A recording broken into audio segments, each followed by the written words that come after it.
Well, thank you all for coming out this evening to share a little bit of our stories from our families. So, Carolee, tell us a little bit about some of your family, your grandparents, or where some of your First of family's all, from. I'd like to share 102 years ago, my grandparents in 1918 taught here at Kullihoma. Oh, wow. My little Chickasaw grandmother and Choctaw grandfather. They would always bring me out here as a child to always reminisce about their first teaching job here.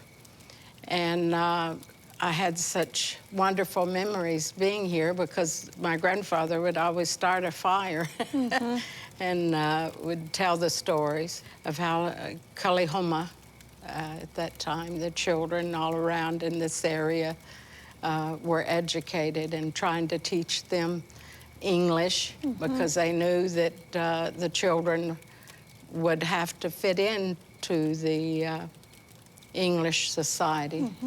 They started back then educating. And my little Chickasaw grandmother was the eldest of the Cravat. Mamie Cravat was her mother, my great-grandmother. It was very important because my little grandmother and her siblings, 9 other siblings, girls went to Bloomfield School and then went to Chilocco. Matter of fact, that's where my grandparents met, at Chilocco boarding school.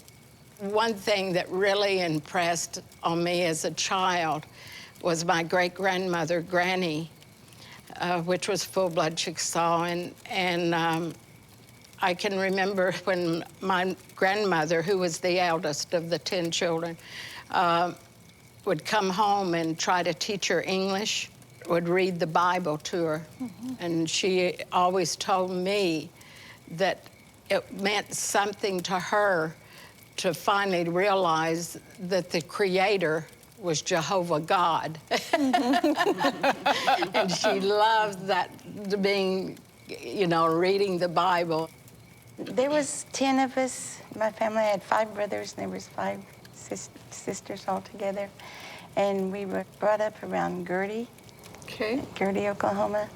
And my mother, she went to Bloomfield and also to Wheelock when she was growing up. She lost her mother at a very young age and her grandmother at a very young age. And so she was put in boarding school until she graduated. I think she's like 9 when she went to boarding school, and she spent the rest of her time at boarding school. And when we were growing up, I know that they worked the fields a lot. I was real young, so they'd take a sheet or something and tie it to a tree, you know, 2 different trees, and put me in that. Yeah, that was my bassinet. But I remember a lot of our meals consisted of beans and homemade rolls. My mom could really cook homemade rolls and fried potatoes. That was one of our real staples in growing up. And our playground was all the woods. I mean, that's where we played hide and seek. You could hide, no one ever find you. But when it was raining, we'd hide in the house. And so I was the littlest one, so they was really trying to find a good hiding place for me. And they put me in the bottom dresser drawer. The only thing is they forgot I was in there. So for 2 hours I was in this drawer, and I finally figured out they're not coming after me. So I started rocking that dresser, and then it fell over, and then everybody come. I know that eventually my brothers and sisters went to Hartshorn, and also Sequoia, and Wheelock. My sisters went to Wheelock. And then later on, I went to Carter with my sister, Portia. I remember when the day we went to Carter Seminary, Mother told us to gather up our things and put them in a box. So we did, you know, the little clothes we had. We were poor, very poor. Then she took us down, and we were in Wewoka. And the agency, the Indian agency at that time was in the basement of the post office. And Miss Walkenstick was the lady that was processing the applications and so forth. And so she took us down there and got all the paperwork done. Then she took us upstairs because Miss Walkenstick said, y'all gotta hurry because the bus is coming. And so she got us upstairs, and it was a school bus. And she told me that, now you take care of your sister, because my sister was younger than me. And I'll see you when school's out. We got on the bus, and she was really crying very hard when we left. But I didn't let my little sister look at her because she would stop crying. So I didn't cry because she would cry if I cried. So anyway, that was our trip when we first went to Carter Seminary. And you had your own choice of where you went to church, whether you were Methodist or Baptist. They would take you to whichever church you wanted to go to. And I just remember Mr. and Mrs. James was just wonderful people. Also, there was a Mr. Postoak that worked the boys' dorms, but they all monitored the playgrounds and everything. And I remember one day he said, "What are you going to be when you grow up?" And I said, "I really don't know." And he said, "Well," he said, "I want you to know something. You can be anything you want to be." Wow. And I took that to heart. Yes. That's great. And he said, "You can be anything you want to be, and you get your education."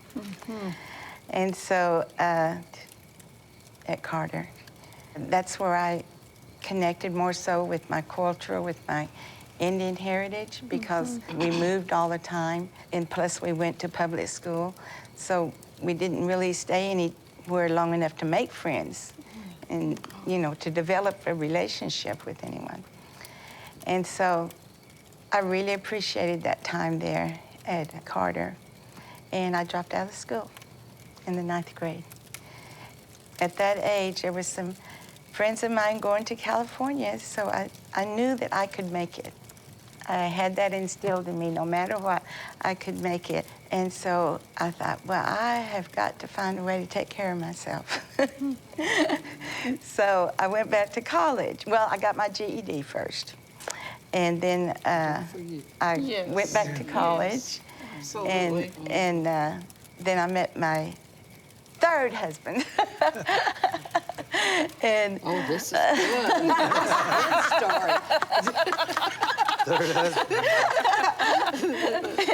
but I had, you know, I told you I got my GED, but I had to step up my act because he was working on his doctorate degree. What was his name?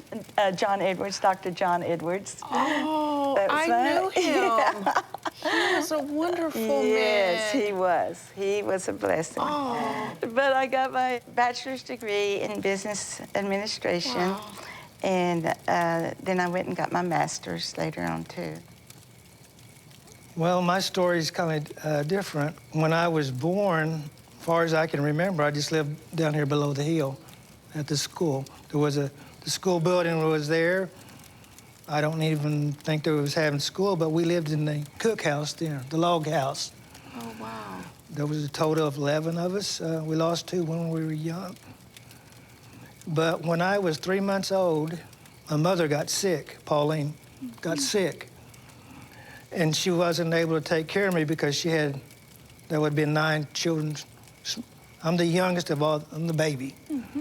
So there was 9, and they couldn't take care of me, so she talked to her sister, Lucille, and asked Lucille to take me until she got better. So Lucille took me, and she didn't have any children. She couldn't have children. Lucille and her husband, his name was Aaron. And they took me in, she took me in, and then Pauline got well. I cried all the time. I wouldn't stop crying, and Lucille was crying too. Oh. Because she had to give me up, and she didn't have any children. So Pauline told Lucille to come and get me and just raise me. as a child, I didn't know what was going on. So that was my mama and my daddy. And I was about 12 years old before I realized they told me that I had brothers and sisters. My daddy, he was a ranch hand, so we moved around to different ranches, but eventually we came back here to Kullihoma, where this house is behind us. That's where we lived. Wow. I didn't know how they would accept me because I was older. I knew then, and I didn't know how they would accept me, my brothers and sisters. So it was kind of like, it was something new to me. I had to experience how they were going to accept me and how we would feel about each other. But, when we came around and I started moving in and I started going down there, and it was just love. We just started loving each other. They just accepted me. Well, I notice you're holding stickball sticks in your hands. Yeah, these are some sticks that my dad gave me. And I was trying to figure when I first got them, but I couldn't. But I remember getting them before I graduated high school. And so Wow. these are 45 years old. Wow. And he made those and gave them to me. And my dad would make sticks and just different things, and like crafts, And my mom, I always remember her. We didn't have our floor was just like this right here. It was dirt. But you couldn't tell it. You see the loose dirt here, but you couldn't tell it inside the house, because she would go outside and get some weeds and make a broom and sweep it every day, all the time.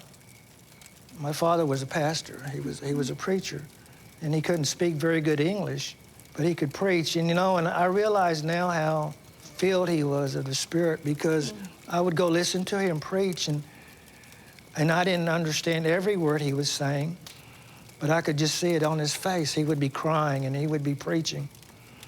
And then my mother, I just found this out, that she was telling me that my mother went to school here at Kullihoma. So Yes. your It grandparents? taught her. He even spoke of that, teaching, and my grandmother did too, is how they would teach. My grandparents went to OU even back then, and my grandfather was accepted into Princeton back then. He didn't know it, but he was an experiment to see if the Indian could be educated in the Ivy League, and he was the first to graduate from this academy in back east. And my little grandmother, they met in Chilocco, and she didn't want to be very far from him, and he was at Mercersburg Academy in Mercersburg, Pennsylvania, and it wasn't very far from Carlisle. And she went to Carlisle. She had already graduated from Chilocco, and they told her when she went there that you have all the courses that you need. And she realized that they were only about 40 miles from each other, but she never got to see my grandfather. So she decided to come back to Blue River and be with the family for a while. And they taught the Indian children at Picarise Reservation and the Ogallala Sioux Reservation. Tony, what do you remember about, because you're holding the sticks that your dad made for you, do you have any memories? Because stickball wasn't something that was open, or very few people ever played it, and it wasn't like we do today. Do you have any memories of? Yes, I was talking to my brothers and one of my sisters, and they was telling me behind the senior side here on top of the hill that they used to play stickball there. Wow. Here on the lands. And then I remember as I was growing up, we used to go to Adam Walker's in a little town's called Happy Land. Can you imagine that, Happy Land? We'd go over to Happy Land, and they would play stickball, and I was young, and I just watched, because the women, the women then, they wore dresses. They didn't wear pants. And they didn't use sticks. They just used their hand, and they were rough. Yes. They were rough. If a man got to kind of showing off a little bit, they would gang up on him, and they would grab him and tear his shirt and scratch him. Blood would come out. It's a rough sport. They got a little carried away to me, but anyway, I remember go over there, and then people would come, and they would bring food, and we would just have played, and we would eat afterwards. And I'm glad to see stickball where it is today. Our younger children are learning how to play stickball. It was our sport. That's what we were raised up knowing how to play. And then, like everything else, it kind of went away. But now it's coming back. Yes. You go to the festivals. Yes. They travel far to play it.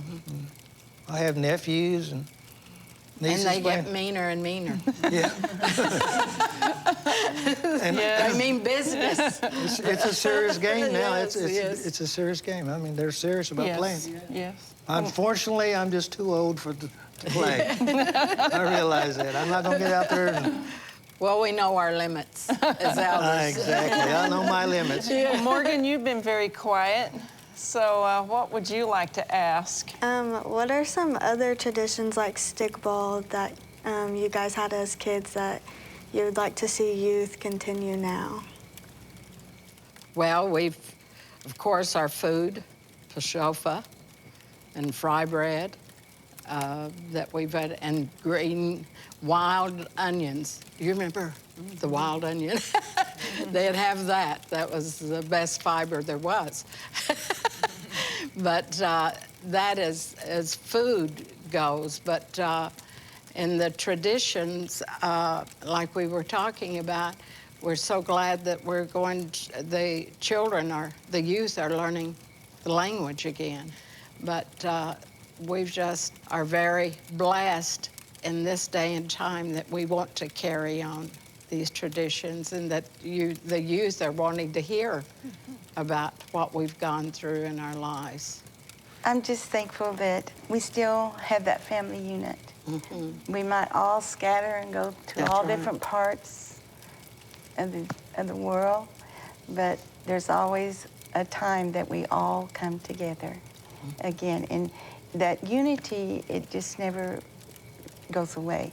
It's permanent. It's part of us. Yes. It's our heart. And we all know, even though we've had our struggles, our differences and everything, we still come together as a family. And have a lot of laughter. Yes, lots of laughter. Oh, yes, lots of laughter. That's true. Oh, my turn? Well, what I would really like to see is the unity in family, but I would like to see it done more the way I was raised. And that's not with the cell phone, and that's not with texting someone or calling them. I would like to see the families come together. And my mother would cook, and she was talking about wild onions. We would just go, we had wild onions here at Kullihoma. Yes. And we'd say, we'd be playing ball, and we'd say, time out, let's go get some onions. So me and my sister, I love to go with my sisters, and we'd go pick wild onions and clean them. And we would have wild onions for dinner and fry bread. And that's one thing I picked up from my mother. My mother taught me how to make fry bread. I love to make fry bread. I'm not bragging, but I've been hired to make fry bread, and I've went to a fry bread contest in another tribe, and I even placed in their finals. Oh. And Tony's a good cook. Oh. and so that's something I learned from my mother. She taught me how to make fry bread. But other things, I mean, shofa and so on. We had, you know what salt meat is? I've heard of it. Come out to our house and we'll. Yeah, it's good. It's good, really good with wild onions and some beans and fried bread. But I learned that. But that's what I miss. I wish our generation of kids would come and, like I say, do away with the cell phones and just come and be with each other and just talk and laugh. Yes, yes, yes. To share our stories.